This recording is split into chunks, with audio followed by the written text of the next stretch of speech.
우리가 그 축구 경기를 그렇게 보다 보면 그 상대방에 대해서 그 심한 반칙을 하게 되면 심판이 호각을 불면서 그 반칙을 한 선수를 불러 세워서 아주 심하면 바로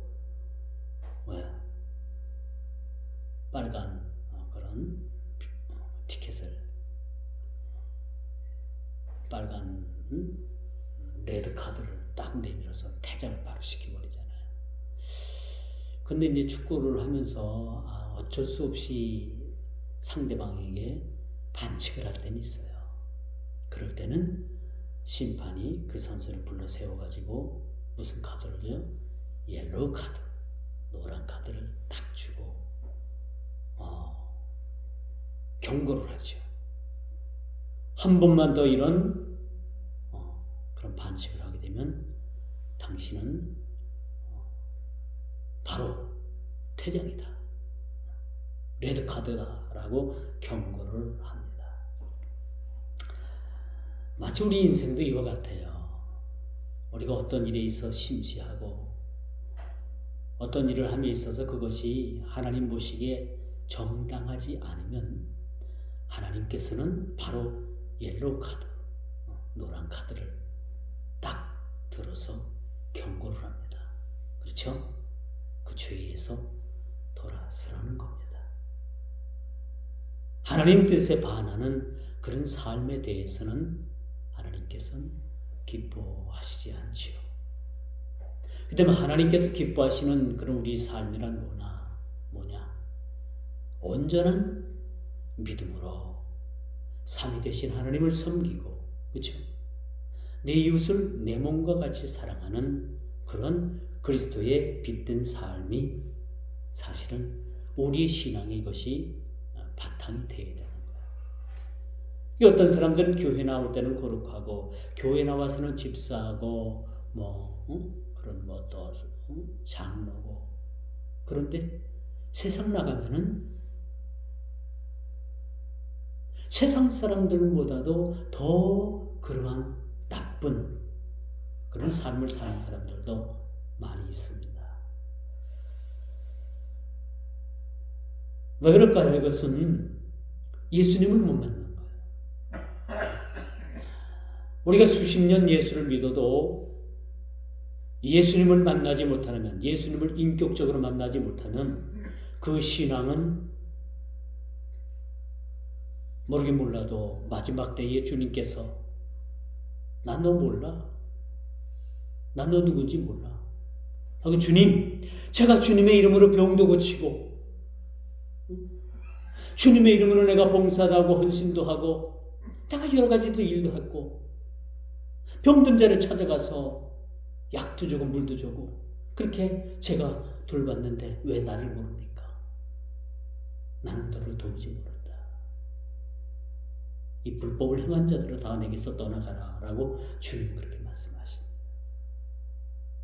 하루를 믿든 열흘을 믿든 10년을 믿든 20년을 믿든 우리가 인격적으로 주님을 만나야 되는 거예요.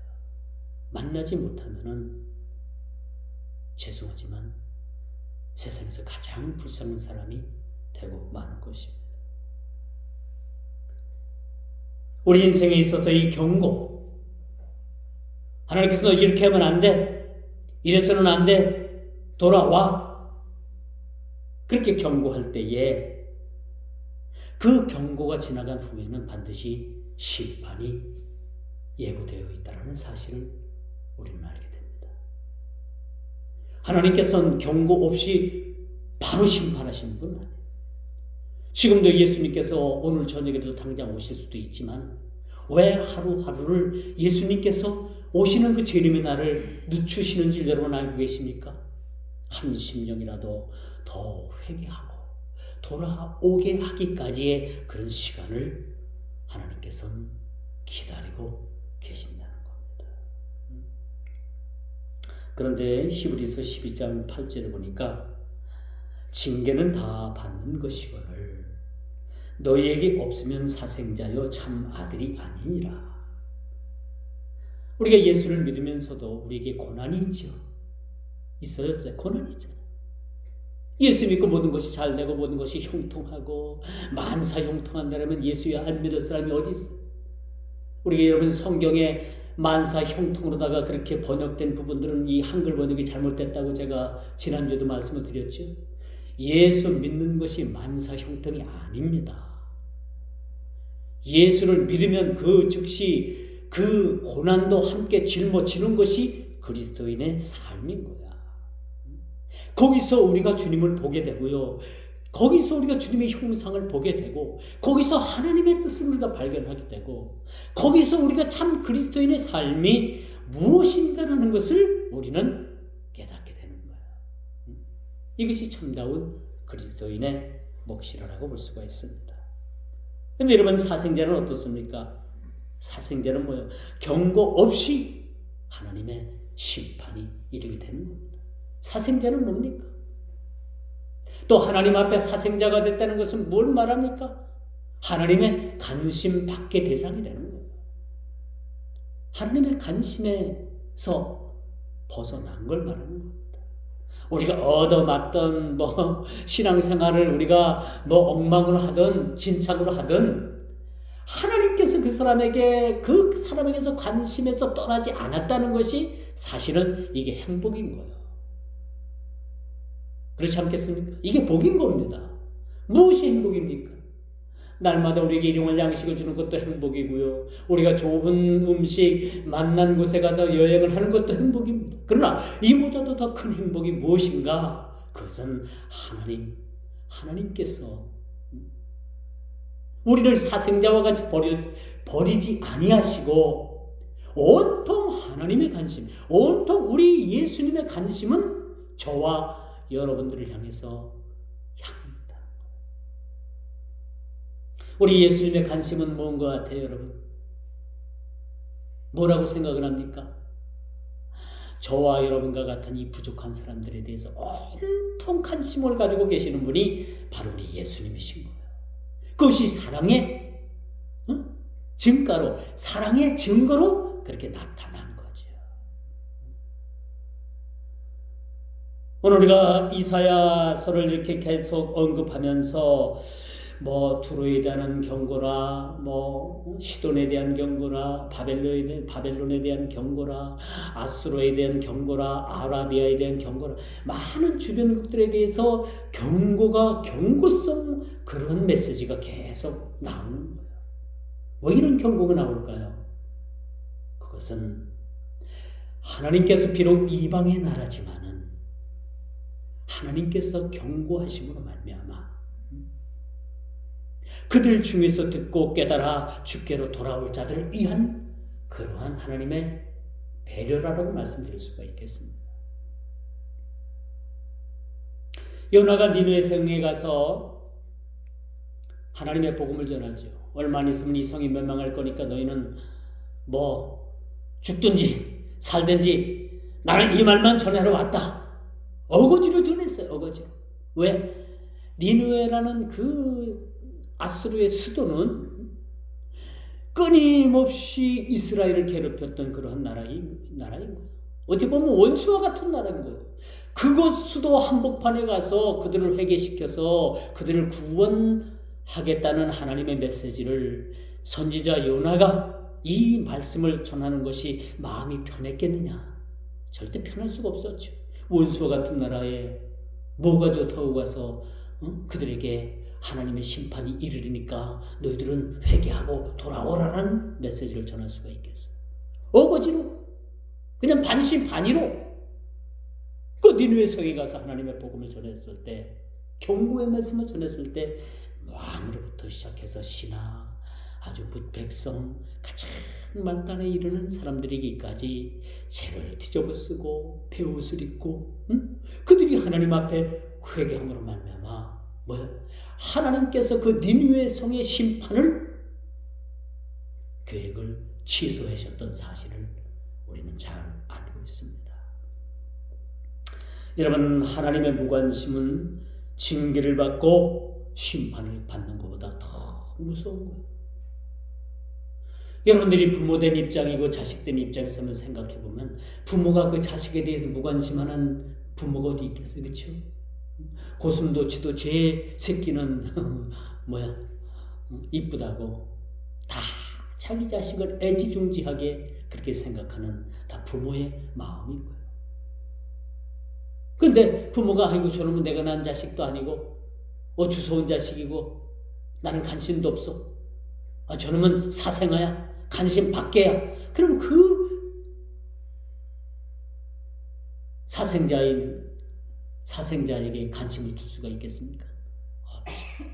오늘 바벨론이 하나님께서 이사야 선지자를 통해서 그렇게 심판하시겠다고 하는 그 말씀, 오늘 1절부터 시작하니까 얼마나 무시무시해요. 해변 광야에 가는 경고라. 적병이 광야에서 두려움 땅에서 내게 회오리바람같이 몰려왔도다. 혹독한 묵시가 내게 보였도다. 이 바벨론의 그 땅에 대해서, 바벨론 나라에 대해서 하나님께서는 선지자 이사야를 통해서 이런 묵시를 준 거예요. 이 나라가 결코 망하게 된다라는 그러한 메시지를 이사야 선지자를 통해서 이렇게 전하게 되는 모습을 우리가 보게 됩니다. 우리가 여러분 알 것은 제가 자주 언급을 하는 말씀입니다만 한 국가나 한 개인이나 이 패망의 원인은, 멸망의 원인은, 실패의 원인은 왜 그렇다고 생각을 합니까? 그 삶에 죄가 관영하고 있기 때문에. 죄가. 우리 인생을 멸망시키는 것은 죄입니다. 아직도 죄의 문제가 해결되지 않는다라면 우리는 여전히 멸망 가운데 놓여 있다라고 우리가 볼 수가 있어요. 한 국가가 멸망당하는 거 왜 멸망당한다고 생각을 합니까? 무기가 없어서? 국력이 약해서? 강한 군대가 없어서? 아니에요. 한 국가가 멸망하는 그 원인은 뭐예요? 그 나라의 그 죄악이 관영함으로 인해 가지고 나라가 멸망한다는 사실입니다. 여러분, 소돔과 고모라 성이 여러분 불비가 하늘에서 내려가지고 흔적도 없이 그냥 만들어버렸잖아요. 그 땅이 뭐가 관영을 했어요? 창세기 보니까 그 땅은 뭐야? 동성애자들이 많았어. 남색하고 남자가 남자가 남자를. 이번에 그 뉴스에 보니까 이제 서울시 광장에서 올해는 그 퀴어 축제를 하는 것을 불허했어요. 잘한 거죠. 잘한 겁니다. 그래요, 안 그래요? 잘한 거예요. 이건 사회의 악입니다. 하나님은 뭐야? 남자와 여자를 만들어가지고 가정을 이루게 하시고 또 생육하고 번성해서 자식을 그렇게 낳게 해요. 이게 창조적인 성경의 진리인 거예요. 성경의 진리를 위배하는 것은 죄입니다. 이런 죄가 세상에 관영되고 이 죄로 인해 가지고 나라가 멸망하는 겁니다. 그래서 오늘 하나님께서는 이 바벨론이라는 나라를, 이스라엘 나라가 잘못할 때마다 이 나라를 통해서 징계를 했어요. 도구로 썼단 말이야. 도구로 썼다. 그런데 이렇게 도구로 쓰여진 나라가 이젠 하나님께서 그들을 심판하시겠다는 그런 경고를 하고 있어요. 도구로 쓸 때는 언제고? 바벨론이라는 그 나라를 하나님께서 심판하시겠다고 합니다. 이것이 오늘 본문이 말하는 말씀일 거예요. 그런데 여러분 잘 알 것은 이렇게 심판은 우리 인간에게 있는 게 아니에요. 하나님께 있지. 어떤 때는 원수가 돼가지고 막 국가와 국가가 싸웁니다. 여러분 개인과 개인이 싸웁니다. 그렇죠? 왜 그럴까요? 서로 왜 내가 불이익을 당해야 되느냐? 그래서 그 싸움의 자체가 뭐예요?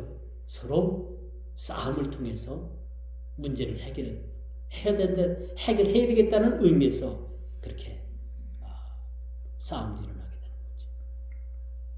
오늘 본문을 보니까 선지자가 바라본 이 해변 광야가 여러분 언급되고 있어요. 바벨론이라는 나라가 이렇게 언급되고 있죠. 해변과 강야의 모습이 드러나게 되고요. 선지자가 미리 내다본 바에 의하면 바벨론의 궁극적인 운명이 선지자의 눈에 자 하나님께서 그렇게 환상으로 보여주고 계시는 거예요. 그 보여주는 내용이 뭐냐? 바벨론의 운명이, 바벨론의 이 불길한 그런 심판의 운명이 오늘 이사야 선지자를 통해서 그렇게 보여주고 있다고 볼 수가 있습니다.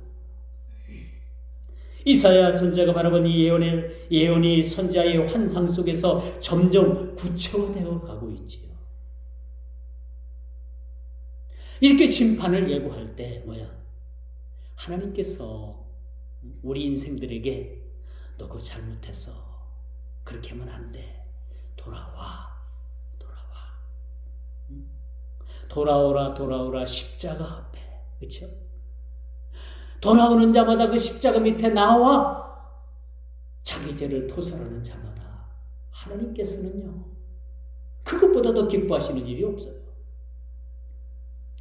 하늘의 의인 99명으로 인해서 하나님께서 기뻐하시는 것보다 이 땅에서 죄인 하나가 회개하고 그 죄를 드러내는 것을 훨씬 더 기뻐하신다고 했습니다. 이게 주님의 마음이에요. 하나님은요 진심으로 죄인이 회개하고 돌아올 때 그 심판을 유예하십니다. 유예. 그 심판을 미루시겠다는 거예요. 지켜보시겠다는 겁니다. 오늘 바벨론에 임할 하나님의 재난이 마치 아라비아 사막에서 급속도로 불어오는 사막의 태풍과도 같은 것이라고 이렇게 비유하고 있습니다. 바벨론에 대한 심판이 마치 아라비아 사막에서 불어오는 그런 태풍과도 모래 폭풍과도 같은 그러한 위기에 놓여 있음을 보게 되는 거죠. 마치 우리 인생도 마찬가지입니다. 우리 인생의 위기가 몰려올 때 여러분 무엇을 생각해야 됩니까? 여러분 인생의 위기가 몰려올 때 무엇부터 생각을 합니까? 어디 권력가의 백을 믿을까? 내가 온 평소에 모아놓은 이때를 위해서 내가 모아놓은 큰 돈을 의지할까? 아니면 그래도 내가 지금까지 건강이 이 정도였는데 이 건강으로 버텨낼까? 아니에요. 우리 인생이 깊은 위기가 찾아올 때 우리는 어떻게 됩니까? 골방에 들어가서 주님을 찾는 것. 주님을 만나는 길밖에 없습니다. 우리 인생에 가장 큰 위기가 몰려올 때, 아니 적지 않은 위기가 몰려올 때 우리는 주님 앞에 나아가는 방법이 최선의 방법이라는 사실을 우리는 알고 있습니다. 이렇게 아라비아 사막에 급속도로 불어오는 이 사막에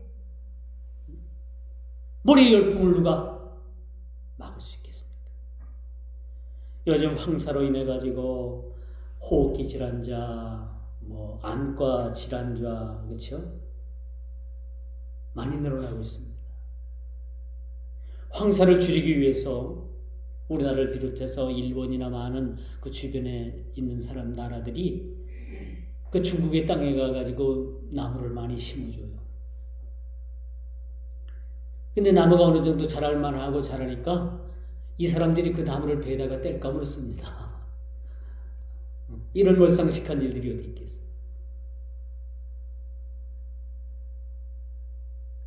그들은 조치를 취하려고 하진 않는 거예요. 주변국에서 피해가 많으니까 우리 대한민국이 피해가 가장 많잖아요. 황사하면 그러니까 가서 나무를 심어주는 거야. 사막화 되지 않게 하기 위해서. 그런데 그들은 나무가 어느 정도 달하면 톱을 가지고 와갖고 배다가 땔감을 한다는 얘기가 들렸습니다.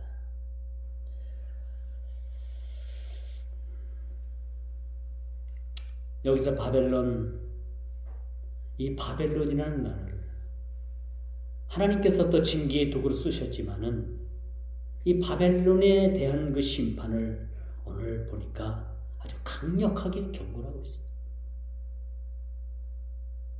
지금은 옐로우 카드를 내밀지만 다음에는 레드 카드, 퇴장이라는 얘기예요.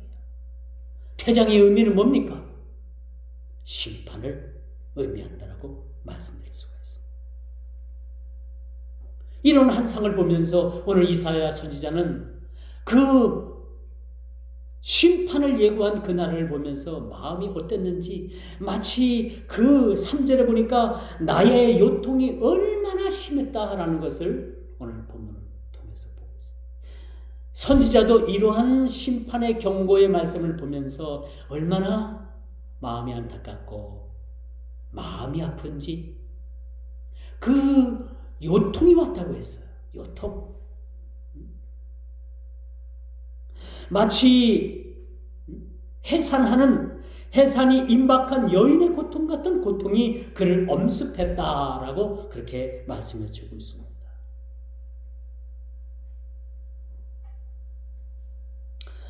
비록 이스라엘에서는 참 좋지 않은 그러한 나라이죠.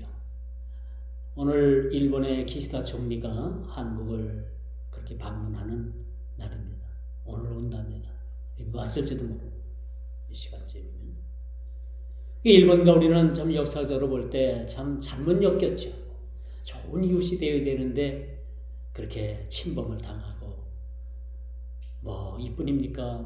일본 그 제국 강점기 36년 이뿐입니까? 이전에도 보면 임진왜란 그 전쟁이 엮여가지고 늘 일본과는 그렇게 원수지간의 그런 관계였어요. 그런데 여러분 참 그렇습니다. 우리 참 성경대로라면 일본도 사실 사랑해야 되는 거예요. 많은 사람들이 일본 하면 막 또 치를 떨잖아요.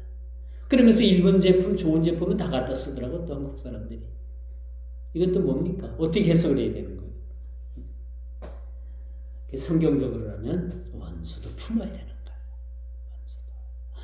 원수도. 친일이다, 지금 또 야당에서는 굉장히 또 난리가 났었잖아요. 그런데 여러분 성경대로라면 원수도 품는 거예요. 원수도. 오늘 이 바벨론이라는 나라에 대해서 이사야 선지자가 이렇게 환상을 보면서 그들에게 심판을 예고한 것은 그들이 밉거나 그들이 망하기를 바라서 그들에게 이런 메시지를 던지는 것이 아니라 그들도 여전히 큰 틀에서 보면 천하만국에 하나님 백성 아닌 그런 백성들이 어디 있겠어요? 그들이 거역했기 때문에 그들은 하나님께로 돌아오지 못하는 것이지 하나님의 마음은 전 세계를 다 품는 겁니다. 전 세계를 다 품는 겁니다. 아니 온 우주를 다 품는 것이 하나님의 마음인 거예요. 이렇게 망함을 그렇게 예고하는 그런 심판의 메시지를 전하는 이사야 선지자의 마음이 좋았겠습니까? 고통일 수밖에 없었다는 거예요. 이게 남이 잘 되면 여러분 칭찬해주고 격려해주고 축하해줘야 되는 거예요. 그래요, 안 그래요? 근데 어떻게 이웃이 잘 되고 남이 잘 되면 배가 아픕니까? 이건 잘못된 신분. 참이 잘 되면 거봐, 당신 그렇게 성실하게 열심히 살더니 내 그럴 줄 알았어. 성공할 줄 알았어. 축하드립니다. 축하 아니라도 못 보내라도 입술로라도 그렇게 축하의 메시지를 전하는 것이 우리 이웃에 대한 도리라고 봅니다.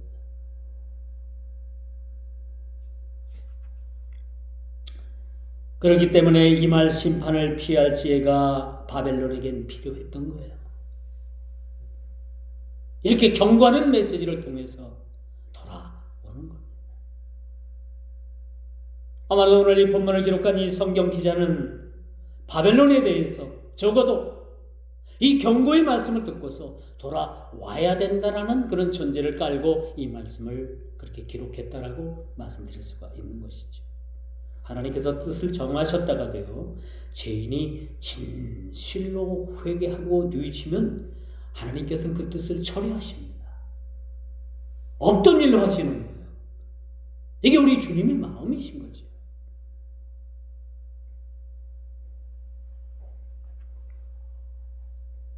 그런데 그들은 어땠습니까? 이런 경고의 메시지를 듣고도 그들은 파수꾼을 세웠어요. 흉내는 냈어요. 언제 쳐들어올 거야? 언제 적국이 우리를 쳐들어와? 자, 파수꾼을 세우자. 이런 예방 조치를 취한 거야. 그리고 나서 그들은 먹고 마시자. 아주 거대한 식탁을 준비해가지고 잔치를 배설하고 그들은 흥청망청 그렇게 잔치에 향락에 빠져 있었던 겁니다.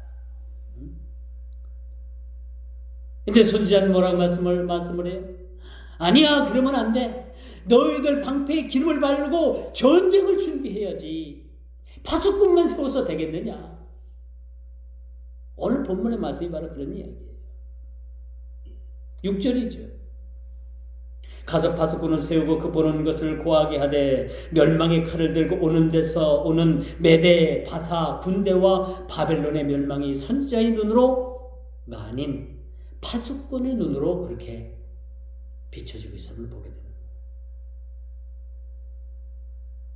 엄밀히 말하면 이 파수꾼은 선지자에 의해서 객관화된 또 하나의 그들의 모습입니다. 파수꾼을 세워서는 안 되는 거죠. 전 국민이 나라가 각성해야 되는 거예요. 생각을 바꿔야 되는 겁니다. 제자훈련이 뭐예요? 제일 먼저 뭘부터 시작을 합니까? 여러분 전에 제자훈련 받으면서 뭘부터 시작을 했어요? 토양을 바꾸는 거예요. 토양. 객토 사업을 하는 거예요. 객토를 해야 되는 거예요. 지금까지 그 땅에서 곡식을 심어가지고 빼먹은 그 토양은 이제 더 이상 양분이 없어요. 질 좋은 그런 곡식을 낼 수가 없습니다. 열매를 맺을 수가 없어요. 그래서 어떻게 해요? 다른 데서 좋은 흙을 받아다가 땅을 객토를 하는 거예요. 이게 제자훈련의 첫 번째 모토입니다. 우리의 생각이 바뀌고 삶이 바뀌고 우리 태도가 바뀌고요. 다 바꿔주는 겁니다. 토양 작업이에요. 이렇게 바뀌어줘야 되는 거예요. 그들에게는 심판의 칼날이 그들에게 몰려오고 있지만은 그 식탁의 즐거움에서 빠져서 방패에 기름을 바를 줄도 모르고 준비할 줄도 모르고 그저 파수꾼을 세운 것만으로도 자신들의 의무를 다했다라고 그렇게 자만에 빠져있는 이 바벨론의 모습을 우리는 보게 됩니다. 여기서 우리 신앙도 마찬가지예요. 아이고 제가 이쯤 신앙하면 됐지요. 내가 이쯤 하면 된 거 아닙니까? 그렇게 여러분 신앙생활을 여러분 스스로가 그렇게 평가할 수도 있겠지만 이런 평가는 상당히 우유한 겁니다. 우유한 거. 오로지 평가는 주님께서 하시는 거예요. 그렇죠? 내가 이쯤 하면 됐지. 아니에요. 주님은 여러분들을 통해서 여러분 스스로가 이쯤 하면 됐지가 아니라 주님은 내가 죽도록 충성하라. 그러면 생명의 멸관을 내게 주리라 라고 계시록장에 그렇게 말씀합니다.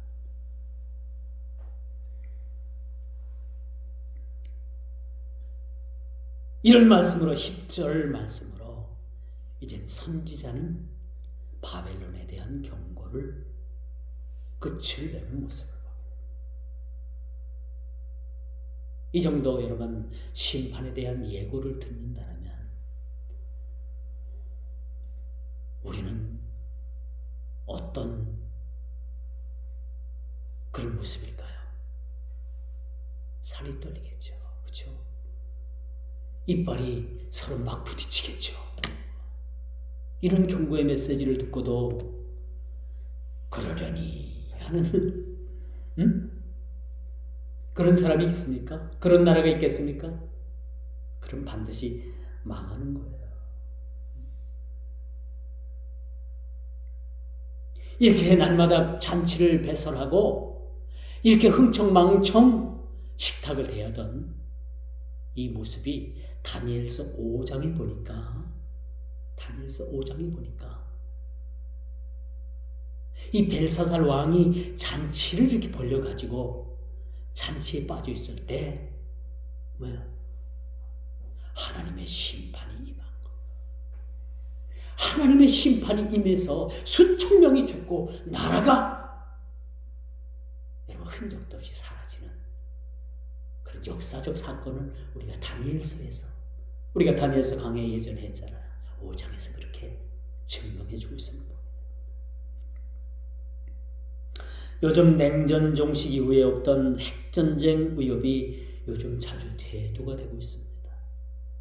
TV 뉴스나 이런 패널들 나와서 하는 얘기를 보면 그들 입에서 자주 이젠 핵폭탄이라는 이야기가 자주 언급이 됩니다.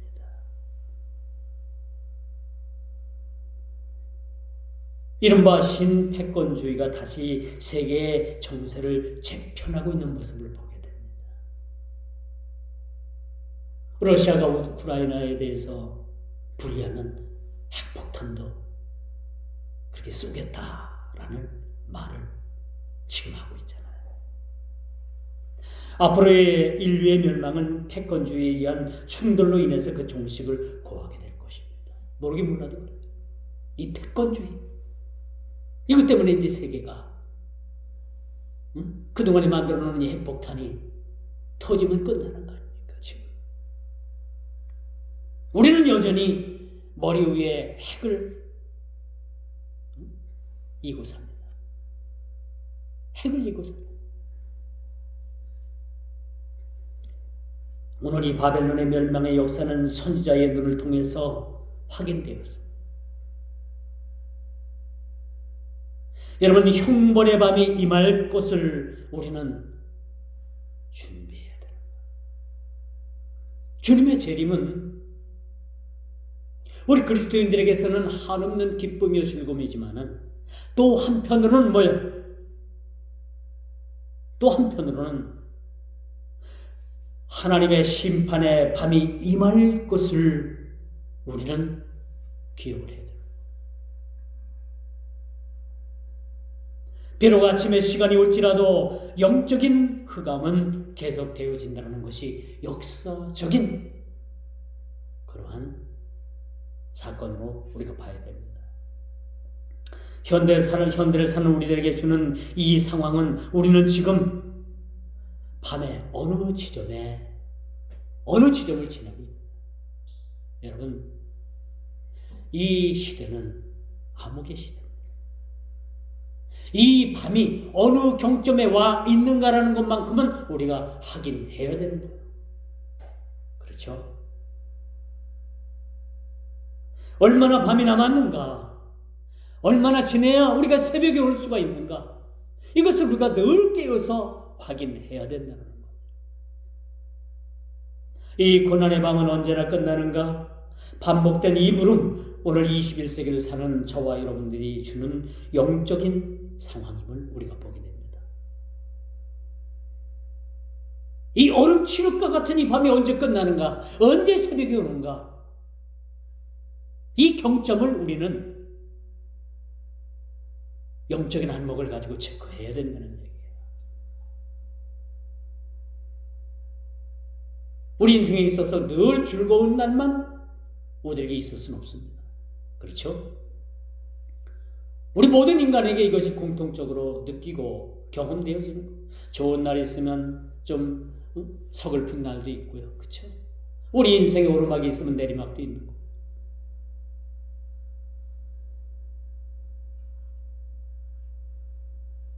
그 고난의 밤은 언제 끝나는가?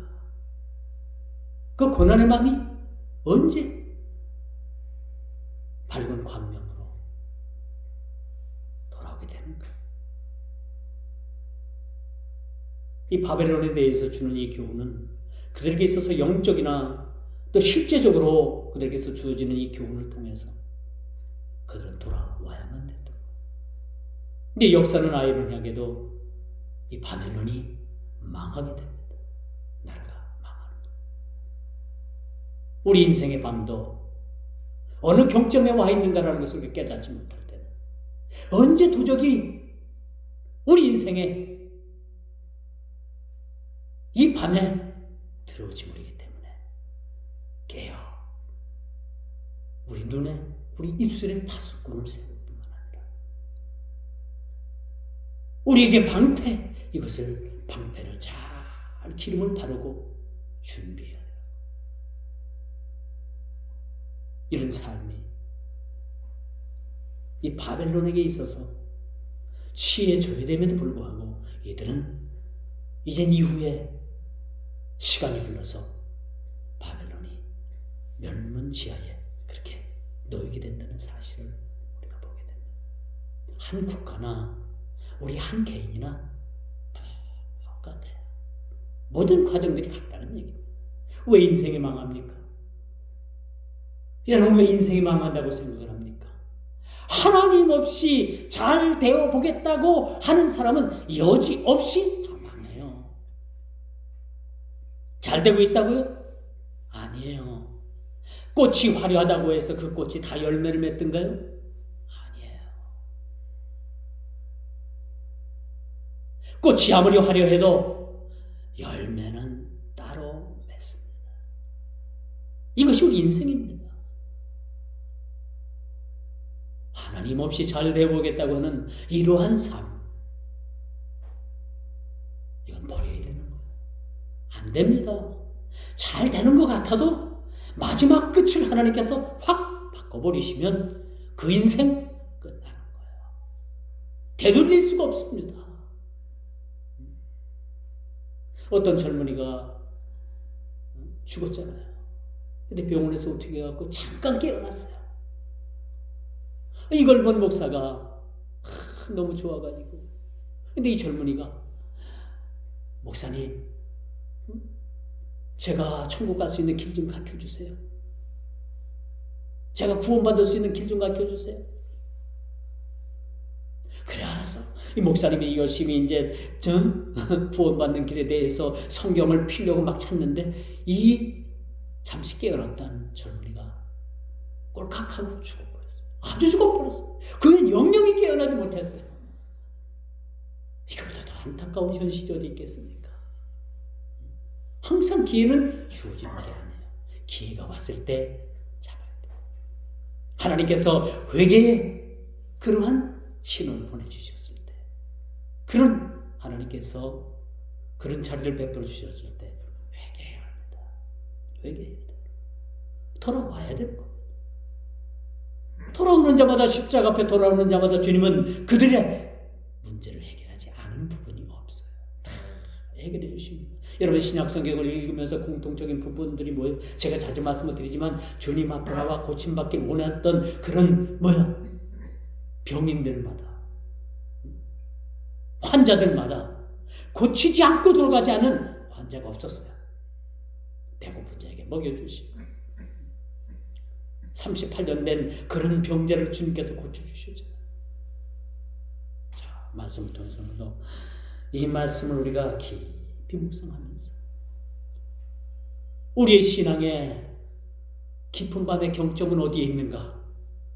여러분 스스로를 깊이 한번 체크할 수 있는 저와 여러분 되기를 주님의 이름으로 축원하면서 말씀을 맺도록 하겠습니다. 기도합니다. 주님 감사합니다. 오늘도 바벨론이 망할 수밖에 없는 그 상황, 그들은 파수꾼을 세우면서 이것이 다 되었다, 이 정도면 된다라고 하면서 큰 식탁을 베풀고 장차 그들에게 돌아올 그러한 경고의 심판을 무시했던 사실을 우리는 보게 됩니다. 주님은 말씀을 합니다. 우리의 방패에 기름을 발라라, 준비하라라고 말씀을 하십니다. 이 경고의 말씀을 통해서 우리 자신들을 돌아볼 수 있는 그런 우리 모든 지혜로운 삶이 되게 하여 주옵소서. 예수님의 이름으로 기도드리옵나이다. 아멘.